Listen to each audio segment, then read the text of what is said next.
کہ توکل کا مطلب اب اسباب کو ختم کرنا نہیں ہے.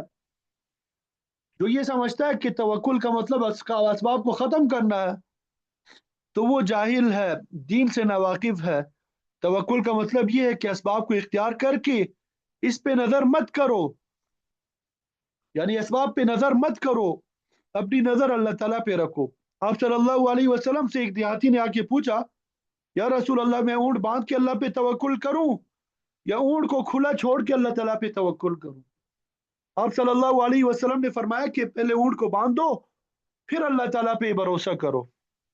آپ نے موٹر سائیکل باہر چھوڑ دی اور تالا بھی نہیں لگایا اور اللہ تعالیٰ پہ بھروسہ کر رہی ہیں. ٹھیک ہے، آپ کو اللہ تعالیٰ پہ بھروسہ ہے لیکن آپ نے اسباب اختیار نہیں کیے. آپ کو اسباب اختیار کرنے چاہیے. آپ ایک تالا لگائیں، بلکہ ایک کے بجائے دو لگائیں، اور پھر اس کے بعد اللہ تعالیٰ پہ بھروسہ رکھیں. اور یاد رکھیں کہ جو آدمی اسباب اختیار کر کے اللہ تعالیٰ پہ بھروسہ کرتا ہے اس کا توکل بڑا ہوا ہے، وہ زیادہ متوکل ہے. کیونکہ جس آدمی نے موٹر سائیکل کو تالا لگایا ہی نہیں، اگر وہ اللہ تعالیٰ پہ بھروسہ نہیں کرے گا تو اور کیا کرے گا؟ موٹر سائیکل میں اس کا دل اٹکا رہے گا اور اللہ تعالیٰ پہ بھروسہ کر رہا ہے. بھروسہ کرنا اس کی مجبوری ہے، توکل اس کی مجبوری بن گئی. دوسرے آدمی نے موٹر سائیکل کو ایک نہیں دو تالے لگائے ہیں، لیکن اس کے باوجود اس کی نظر ان تالوں پہ نہیں بلکہ اللہ تعالیٰ پہ نظر ہے، اس کا توکل بڑا ہوا ہے. تو شریعت کا حکم یہ ہے کہ اسباب اختیار کرو اور اس کے بعد اللہ تعالیٰ پہ بھروسہ کرو، یہ توکل ہے. یہ سمجھنا کہ اسباب چھوڑ دیے جائے پھر اس کے بعد اللہ تعالیٰ پہ بھروسہ کیا جائے، یہ شریعت کے بالکل خلاف ہے. کیونکہ یہ اسباب اللہ تعالیٰ کے بنائے ہوئے، یہ قوانین فطرت ہے جس پہ پوری دنیا چل رہی ہے.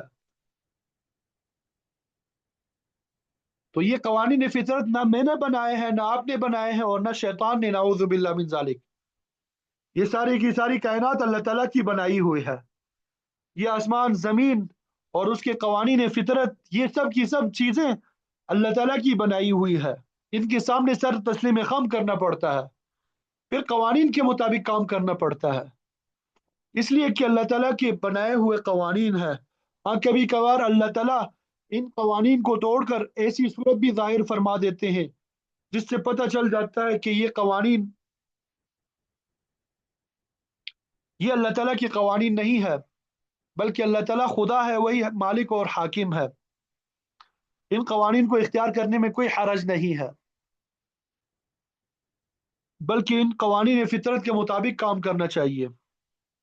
ان قوانین فطرت کے خلاف بھی واقعات ظاہر ہو سکتے ہیں، جیسے فیل کا واقعہ، اور وہ واقعہ جو ہے ایسا ہی تھا.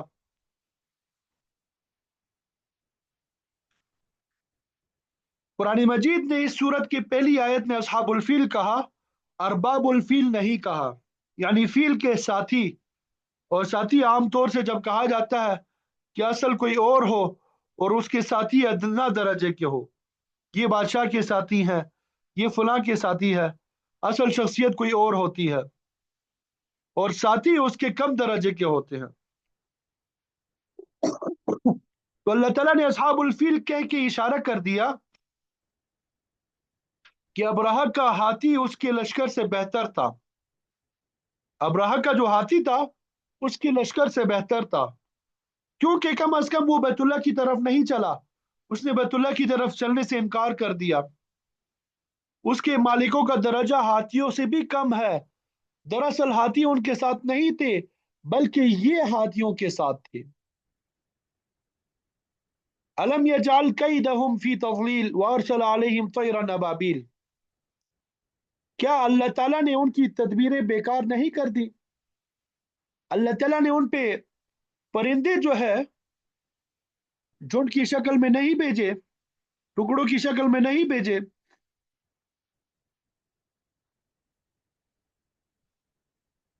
طیر کا معنی ہوتا ہے پرندے، ابابیل کے معنی جھنڈ ٹکڑوں کی شکل میں. ہمارے ہاں ابابیل ایک پرندہ کہلاتا ہے. جب ہم یہ سورج پڑھتے ہیں تو ہو سکتا ہے کہ بعض لوگوں کے ذہنوں میں یہ خیال آئے کہ وہ پرندے جو ہے وہ ابابیل تھے.